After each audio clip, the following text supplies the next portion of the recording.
So this is the reality of GMOs, or genetically modified seeds, and my name is Taylor Locke. So the purpose of this presentation is to display the benefits of genetically modified seeds and show how they outweigh potential dangers that have been yet to be shown, but are still causing widespread unacceptance of GMOs. So my objectives for this presentation, first one is to give some facts showing how genetically modified seeds improve yields, lower costs, enhance nutrition, and provide resistance to weeds, bugs, drought, and disease. Second objective, express the opposing side and show the lack of research to back up their arguments. And lastly, increase awareness and knowledge of genetically modified seeds so students can make a better decision regarding their personal stance on genetically modified seeds. So 3 W's, and how and the need.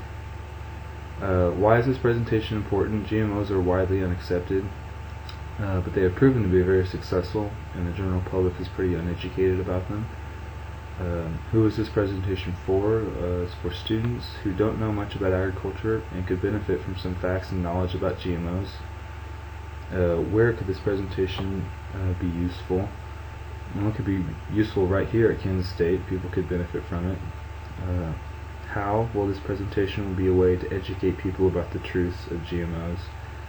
And then lastly, the need, which is very similar to the why, is this presentation is needed because the populace is generally ignorant to the truths of GMOs.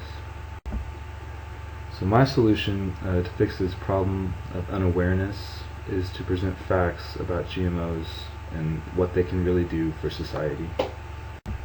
So firstly, for my argument, is they increase yields.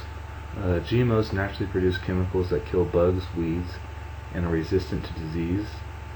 Those 3 things, kill bugs, weeds, and disease, are 3 major factors that can hinder a farmer's yields.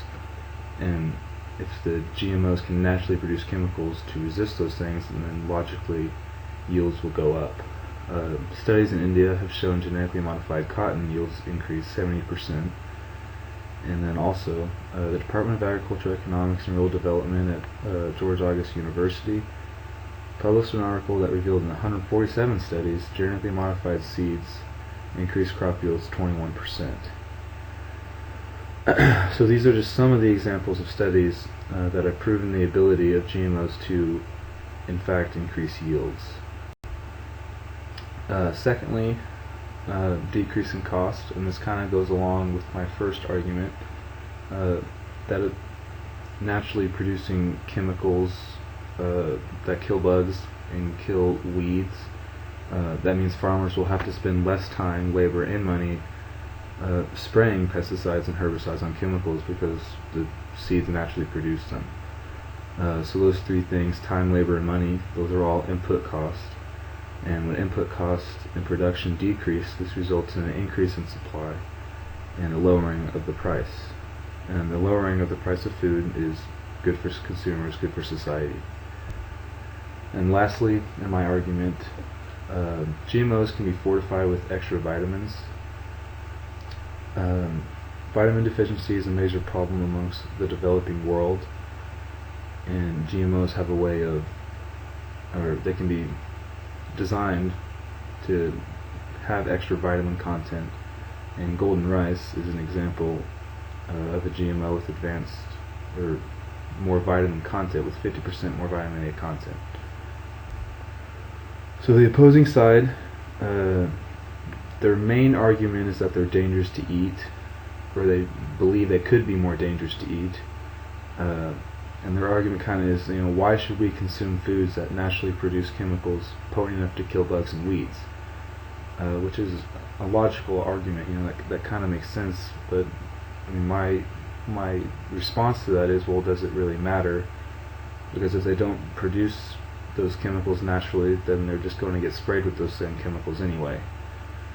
And a lot of studies have gone into trying to prove GMOs are more dangerous to eat, and all of them end up with the same result, is that there's no evidence pointing really either way. No evidence pointing that GMOs are more dangerous or less dangerous to eat. They're almost completely identical to just your regular seeds. And Another issue is that genetically crossbreeding plants has potential to be dangerous and create new problems such as superweeds. Superweeds are basically weeds that have grown immune to chemicals used to eliminate weeds. So the problem is that these weeds become immune to these chemicals, and they become really hard to kill, and then they can overtake fields and stuff like that. This may be true scientifically, that may be true, but I mean, it hasn't proven to be a problem yet. Otherwise, farmers would be, they'd be hooting and hollering about it, and we haven't really heard anything about, these issues yet. So I don't really see that as a potential problem at this point. So in conclusion, GMOs increase yields, enhance nutrition, and lower costs and food prices. And studies and economics have proven that enhanced nutrition, lower cost, food prices, increased yields, those are all true, those are all factual. And no studies thus far have proven GMOs to be any more dangerous to consume. And those are my references. Thank you.